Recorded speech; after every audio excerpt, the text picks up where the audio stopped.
हर्षित landmark, सपनों का घर जैसा आप चाहते हैं हम बनाते हैं। 1, 2 एवं 3 BHK ready position flats. Call 9827321321।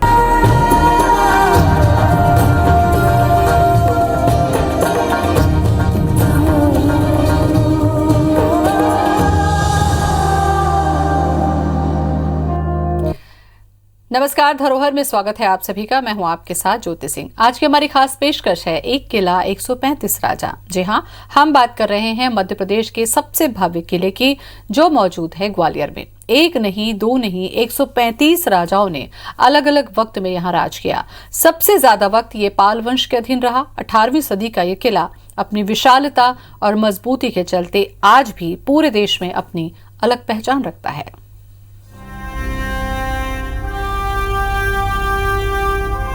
भयंकर युद्धों का साक्षी रहा है ये ऐतिहासिक किला। राजाओं के उत्थान पतन की साक्षी है ये फौलादी दीवारें। इसके आंगन में कभी मातम पसरा तो कभी उत्सवों के रंग बिखरे। इसने मुगलों को बर्बरता के अध्याय लिखते देखा तो अकबर के जलाल को भी देखा। इन बरामदों में लक्ष्मीबाई की ललकार गूंजी तो कभी तोमर के दहा। इस किले पर कभी ब्रिटिश शासन की पताका फहरी तो कभी सिंधिया राजवंश की।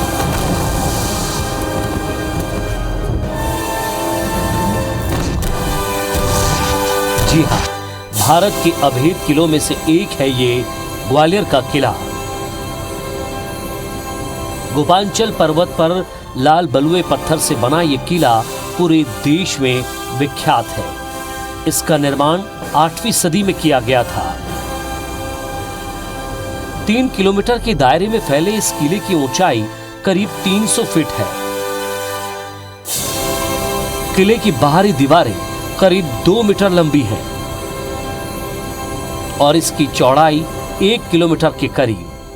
मध्यकालीन युगीन की कला का जीवंत सबूत माना जाता है ग्वालियर का यह किला। भारत के किलों के इतिहास में ग्वालियर का किला महाराष्ट्र के किलों से या दक्षिण भारत के किलों से सबसे ऊंचा रहा है। दुनिया भर में और भारत भर में जितने भी किले आपको मिलेंगे, कोई 30% दिखेगा आपको, कोई 40% दिखेगा। राजस्थान के किले 50%, 60% से ज़्यादा इंटैक्ट नहीं।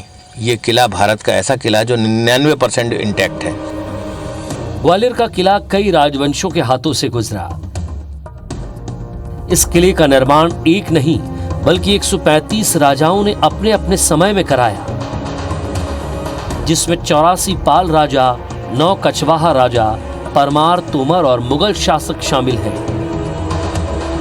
किले के भीतर 8 मंदिर, 8 महल और 4 मकबरे भी मौजूद हैं। 135 शासकों ने इसमें निर्माण कार्य कराए। आज इस ग्वालियर किले पर 8 मंदिर, 8 महल इतने महत्वपूर्ण हैं जिनकी विश्व भर में चर्चा है। किले के चप्पे चप्पे पे इतिहास करवट लेता है। कहीं पाल तो कहीं प्रतिहार वंश की गाथाएं यहां दर्ज हैं, तो कहीं तोमर और मुगल शासकों की निशानियां भी मौजूद हैं। दौर बदले, युग बदले, राजा रजवाड़े बदले, लेकिन ग्वालियर का यह किला आज भी ज्यों का त्यों सीना ताने खड़ा है। Bureau report, IBC 24। ग्वालियर का किला अभेद्य माना जाता था, इसलिए इस पर देश भर के राजाओं की नजर हमेशा से रही। राजपूत राजाओं से लेकर मुगल बादशाहों तक बार बार इसे जीतने की कोशिश हुई। तोमर वंश के राजा मानसिंह ने भी लंबे वक्त तक यहां राज किया।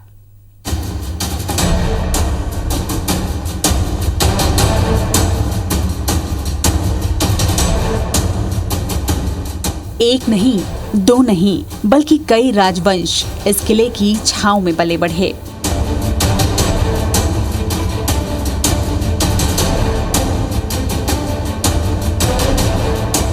किले के शिखर पर कभी पाल वंश की पताका फहरी तो कभी मुगलों की।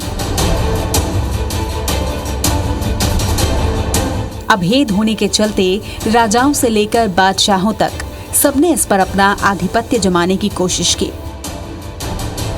किले पर कब्जे की लड़ाई सालों साल तक चलती रही।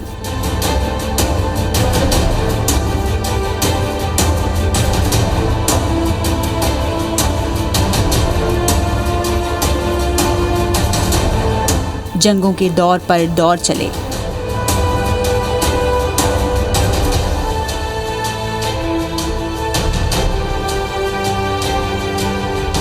इस नायाब किले की नींव सूर्यसेन नाम के एक सरदार ने रखी थी, जो कि किले से करीब 12 किलोमीटर दूर मौजूद सिंघोनिया गांव का रहने वाला था। किले के निर्माण के बाद करीब 989 सालों तक इस पर पाल वंश के राजाओं ने राज किया। इसके बाद प्रतिहार वंश का झंडा यहाँ लहराया। सन 1023 ईस्वी में मोहम्मद गजनी ने इस पर आक्रमण किया, लेकिन उसे पराजय मिली। 1196 ईस्वी में लंबी घेराबंदी के बाद कुतुबुद्दीन ऐबक ने इस किले को अपने अधीन कर लिया, लेकिन फिर 1211 ईस्वी में उसे हार का सामना करना पड़ा। 1231 ईस्वी में गुलाम वंश के संस्थापक इल्तुतमिश ने भी इस किले को अपने अधीन करने में कामयाबी पाई। इस जगह का सबसे बड़ा महत्व यह है कि 1540 में एक बादशाह हुआ है आराम शाह, उसने अपनी राजधानी इस ग्वालियर फोर्ट पे बनाई थी और 4 साल तक यहीं उन्होंने अपना मंत्रिमंडल रखा, यहीं उनकी फौज के बड़े सिपहसालार रहे, यहीं भारत भर का खजाना रखा गया। इल्तुतमिश के कब्जे के कुछ समय बाद महाराजा देवराम ने ग्वालियर में तोमर राज्य की स्थापना की। इस वंश के सबसे प्रसिद्ध राजा थे मान सिंह। सन 1398 से 1505 ईस्वी तक इस किले पर तोमर वंश का राज रहा। इस दौरान मान सिंह ने इब्राहिम लोदी की अधीनता स्वीकार ली। लोदी की मौत के बाद जब मान सिंह के बेटे विक्रमादित्य को हुमायूं ने दिल्ली दरबार बुलाया, तो विक्रमादित्य ने आने से इनकार कर दिया। इसके बाद बाबर ने ग्वालियर पर हमला कर किले को अपने कब्जे में ले लिया, लेकिन बाबर के बेटे हुमायूं को हराकर इस किले पर सूरी वंश ने अपनी पताका फहरा दी। शेर शाह की मौत के बाद 1540 में अपने पिता की सल्तनत को आगे बढ़ाते हुए इस्लाम शाह ने कुछ समय के लिए अपनी राजधानी दिल्ली से बदलकर ग्वालियर कर दी। कुछ समय बाद अकबर ने ग्वालियर के किले पर आक्रमण कर इसे अपने कब्जे में ले लिया और इसको कारागार में तब्दील कर दिया। मुगल वंश के बाद इस किले पर राणा और जाटों का राज रहा, फिर मराठों का भी। साल 1736 से 1756 तक जाट राजा भीम सिंह राणा का किले पर राज रहा। 1779 में सिंधिया कुल के मराठा छत्रपति ने इसे जीत लिया और यहाँ अपनी सेना तैनात कर दी, लेकिन ईस्ट इंडिया कंपनी ने उससे किले छीन लिए। साल 1804 से 1844 के बीच इस किले पर अंग्रेजों और सिंधिया वंश के बीच नियंत्रण बदलता रहा। आखिरकार 1844 में महाराजपुर की लड़ाई के बाद किला सिंधिया वंश के कब्जे में आ गया। शेरशाह सूरी के बेटे आराम शाह ने ग्वालियर को अपनी राजधानी शेरशाह के बाद बनाया था। 4 साल तक यहाँ शासन यहाँ से चलाया उन्होंने, यहीं भारत भर का खजाना रखा। 1 जून 1858 को रानी लक्ष्मीबाई ने मराठा विद्रोहियों के साथ मिलकर इस किले पर कब्जा किया, लेकिन इस जीत के जश्न में डूबे विद्रोहियों पर 16 जून को जनरल हॉज की अगुवाई में ब्रिटिश सेना ने हमला बोल दिया। रानी लक्ष्मीबाई अंग्रेजों से जमकर लड़ी, लेकिन आखिर वो वीर गति को प्राप्त हुई। रानी की मौत के 3 दिन बाद ही अंग्रेजों ने किले पर फिर कब्जा कर लिया। ऐसा उतार चढ़ाव वाला इतिहास रहा है इस फौलादी किले का। Bureau report, IBC 24। ग्वालियर किले के चप्पे चप्पे पर इतिहास की नायाब निशानियां मिलती हैं, जिनमें सन 1093 में बना सास बहू का मंदिर और साथ ही तेली का मंदिर भी अपनी खूबसूरती के लिए जाना जाता है। इनके साथ ही किले के अंदर कई दर्शनीय महल और मकबरे आज भी मौजूद हैं।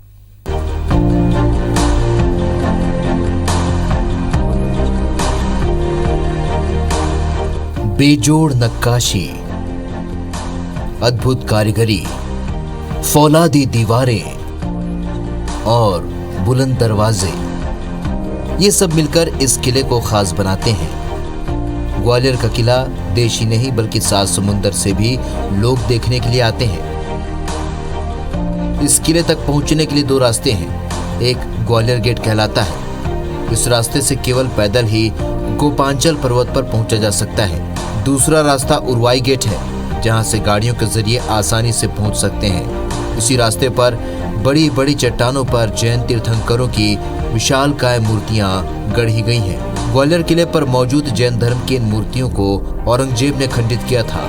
औरंगजेब तो इतिहास के पन्नों में दर्ज हो गया, लेकिन उस दौर की दास्तां ये मूर्तियां आज भी सुनाती हैं। काफ़ी कुछ अच्छा लगता है और ये अलग है सबसे। और ये जो यहाँ की राजे महाराजे की कहानी है वो हमें मतलब रोमांचित करती है, और इसकी वजह से ही हम यहाँ पे आए हैं। काफ़ी अच्छा यहाँ पे हमें सीखने को भी मिलता है। किले के भीतरी हिस्सों में मध्यकालीन स्थापत्य के अद्भुत नमूने मौजूद हैं। किले के एक हिस्से में सास और बहू का मंदिर है, जो अपनी खूबसूरती और इतिहास के लिए जाना जाता है। ये मंदिर मिस्र के पिरामिडों की आकृति वाले हैं। इन मंदिरों का निर्माण 1093 में किया गया था। सास बहू के दोनों मंदिरों के स्तंभों में कमाल का अंकन किया गया है। सबसे खास बात यह है कि बहू का मंदिर सास के मंदिर से बड़ा है। ये दोनों मंदिर मूल रूप से भगवान विष्णु से संबंधित हैं, इसलिए इसे सहस्त्र बाहु मंदिर भी कहा जाता है। देखिए, ग्वालियर किला एक ऐतिहासिक धरोहर है जिसपे कई राजाओं ने राज्य किया है, और जिस तरीके से अन्य किलों में देखने को आता है तो वहाँ ना तो इतना सुरक्षा है, साफ सफाई की व्यवस्था भी नहीं है, लेकिन ग्वालियर किले में देखने को बहुत कुछ है। किला परिसर में कई ऐतिहासिक स्मारक, मंदिर और महल है, जिसमें गुजरी महल, जहांगीर महल, कर्ण महल और शाहजहां महल शामिल है। इन सभी महलों का अपना इतिहास और अपने किस्से हैं। Bureau report, IBC 24। ग्वालियर के किले में वक्त जैसे ठहर सा गया है। किले का हर एक कोना इतिहास का साक्षी बना बैठा है। यही वो किला है जहां बाबर ने अपने बेटे हुमायूं के नाम वसीयत लिखी थी। बाबर ने अपनी जीवनी बाबरनामा में भी खास तौर पर इस किले का जिक्र किया है।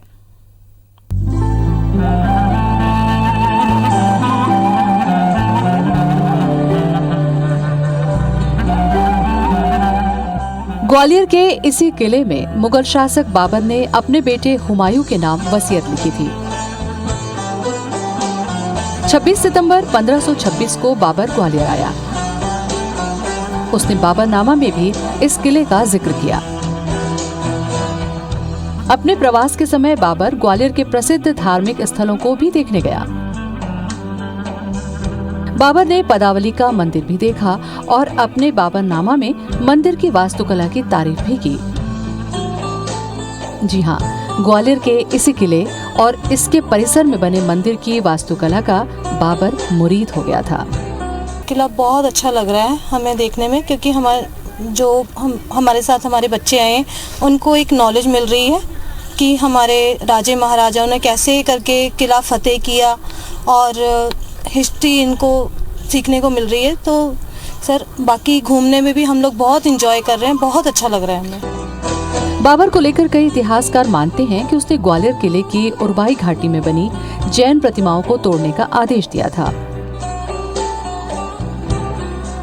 ऐसा माना जाता है कि बाबर के ग्वालियर प्रवास के दौरान कई जैन प्रतिमाएं खंडित की गईं, लेकिन कई इतिहासकार मानते हैं कि मूर्तियों को बाबर के आदेश पर नहीं तोड़ा गया। सच जो भी हो, लेकिन इतना तो तय है कि बाबर ने ग्वालियर के इस किले की प्रशंसा अपने बाबरनामा में की थी। नासिर गौरी, IBC 24, ग्वालियर। ग्वालियर किले के अंदर मौजूद महलों में जो सबसे खास है वो है गुजरी महल। इस भव्य महल में अमर प्रेम के गीत आज भी गूंजते हैं। इस महल का निर्माण राजा मानसिंह ने करवाया था।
नैनी की अपनी एक अलग जगह है जो सैलानियों को अपनी ओर आकर्षित करती है। मृग नैनी से जुड़े दिलचस्प जानकारियाँ यहाँ संग्रहित है। गुजरी महल राजा मानसिंह के द्वारा बनाया गया और गुजरी महल का इतिहास ये रहा है, करने गए थे तो इन्होंने इस रूपवंती को देखा कि ये दो जंगली भैंसों को लड़ते हुए उनको अलग किया इसने, तो एक तो उनका रूप और दूसरा ये बल, उसको देख के राजा मानसिंह मोहित हो गए थे और उन्होंने मतलब क्या है कि उनके समक्ष अपना विवाह का प्रस्ताव रखा। गुजरी महल का निर्माण 15वीं शताब्दी में हुआ था। अमर प्रेम के प्रतीक स्वरूप बना ये महल अब देश के बेहतरीन संग्रहालयों में से एक है। महल में स्थित बहुत सी कलाकृतियों को मुगल आक्रमणकारियों ने तहस नहस कर दिया था। वो टूटी फूटी मूर्तियां आज भी यहाँ मौजूद हैं। अंग भंग होने के बाद भी इन मूर्तियों की बनावट और कलात्मकता देखते ही बनती है। ग्यारसपुर की त्रिदेवी शाल भंजिका की मौजूदगी में यहाँ का एक और विशेष आकर्षण है। इस दुर्लभ प्रतिमा का लघु रूप ही बचा हुआ है। सच तो ये है कि संग्रहालय की तमाम बेशकीमती धरोहरों के बावजूद सैलानियों की आंखें अगर सबसे ज्यादा कुछ तराशती है तो वो है मानसिंह और मृगनैनी से जुड़ी निशानियाँ। Bureau report, IBC 24। ग्वालियर में स्थित एक ऐतिहासिक महल जो आज भी अमर प्रेम का गवाह बनकर खड़ा हुआ है। ये महल हमें सुनहरे अतीत की याद दिलाता है। ये प्रेम के उन नाजुक पलों को सहेजे हुए है जो अब इतिहास बन चुके हैं। आज भी इस महल की दरो दीवार पर अमर प्रेम की छाप नजर आती है। एक महल, एक एहसास, एक सच जो उस दौर की दास्तान को बयां करता है। जी हाँ, उस दौर का जब यहाँ आकर लिया गया एक अद्भुत प्रेम कहानी ने, तो आज आपको उस प्रेम कहानी के हर रंग हर रूप से रूबरू कराते हैं। और इस सफर में हमारा गाइड होगा ग्वालियर का गुजरी महल।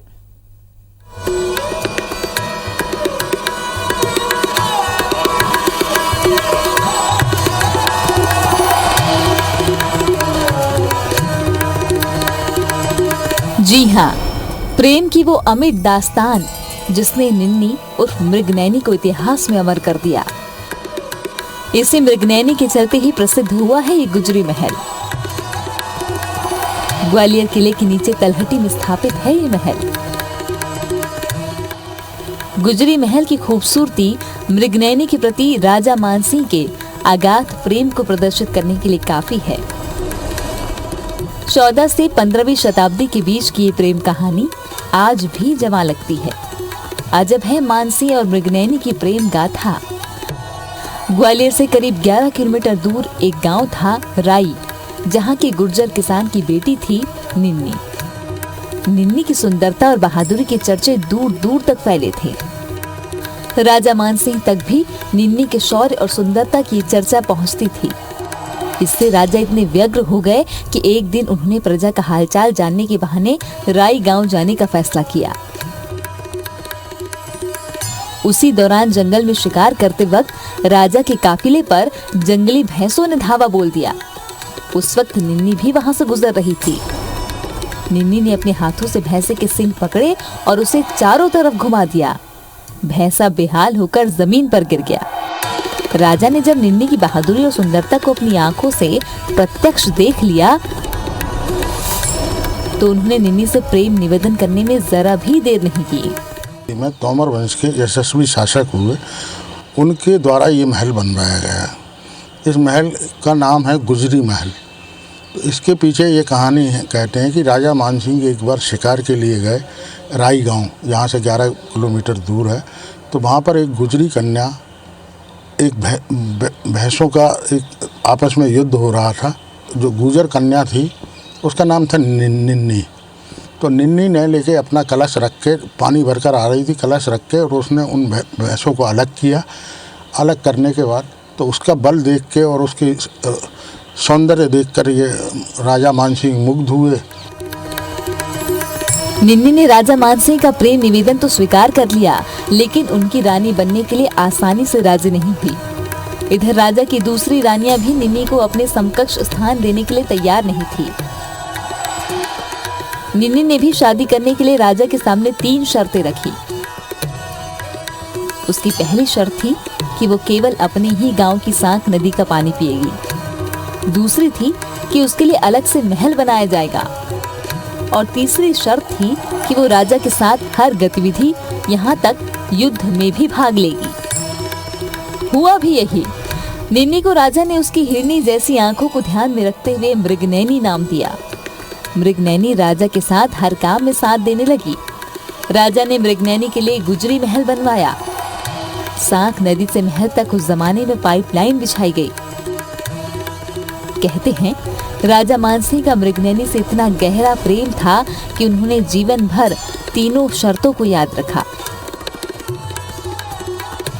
इधर मृगनैनी भी हर पल साय की तरह राजा के साथ रहती थी, यहाँ तक कि उसकी मृत्यु भी राजा के साथ युद्ध लड़ते हुए हुई। मृगनैनी आज नहीं है, लेकिन ये गुजरी महल आज भी उसके प्रेम की दास्तान को जिंदा रखे हुए है। आज भी यहाँ की हवाएं ये कहती हैं कि एक थे मानसी, एक थी मृगनैनी और उनकी जादुई मोहब्बत। Bureau report, IBC 24। और इसी के साथ धरोहर में आज बस इतना है। नमस्कार।